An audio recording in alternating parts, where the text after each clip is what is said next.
So yan mga boss, ang gawin natin ay mag-acetylene po tayo o mag-welding gamit ang acetylene, okay?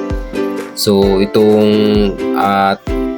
tangke na to dahil manipis to, so acetylene po ang gamit natin. Okay? So ang ginawa natin, bubutasan natin to, itong tangke. Itong project na to mga boss, na ito po ay project sa aking kapatid dun sa probinsya, dahil ito po ay gawin nilang improvised o yung rampam na ginagamit, yung pagpangat po ng tubig na hindi po gumagamit ng kuryente. Alright, so ito po ang kanilang pinagawa sa akin.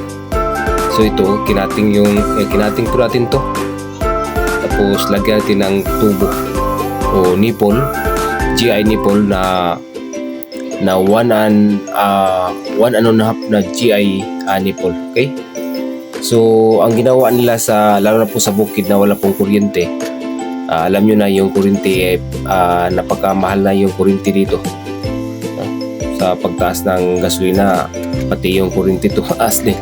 Okay, so ang ginawa nila, magbubas po tayo ng tangke. So itong ginawa nila, itong tangke na pinagawa nila, gawin po itong rampam. Ang rampam kasi ay hindi na po gumagamit ng kuryente, so the same pa rin ang function niya sa water pump.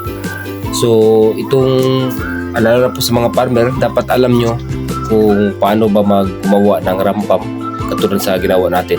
So ito, hindi ko i-detalye yung lahat na kung paano paggawa ng rampam, pero ito ang tangke gamitin nila, gawin itong improvised na o rampam po panghigop ng tubig. Doon po silang garden, lalo na po ngayon na tag-init. Okay, so itong ginawa natin, dapat isolda natin to.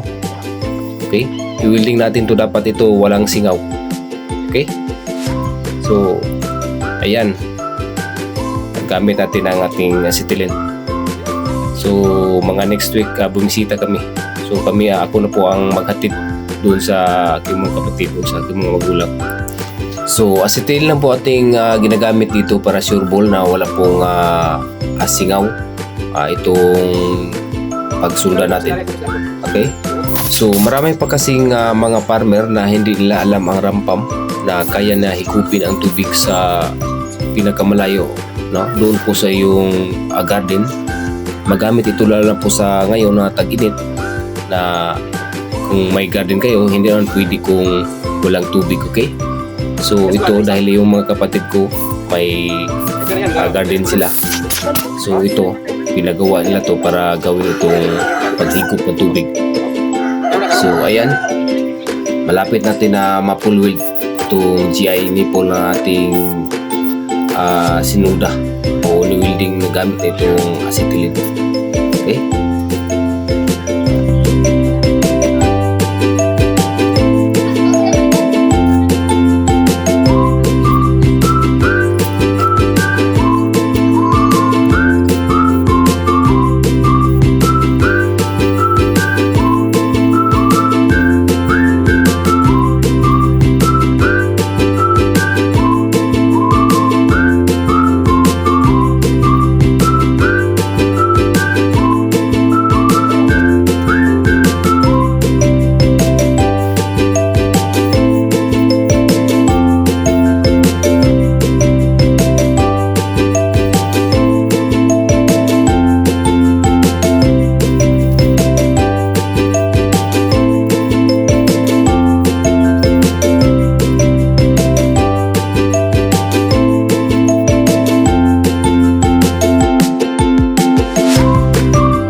So yun, na-full weld natin, natapos natin na acetylene.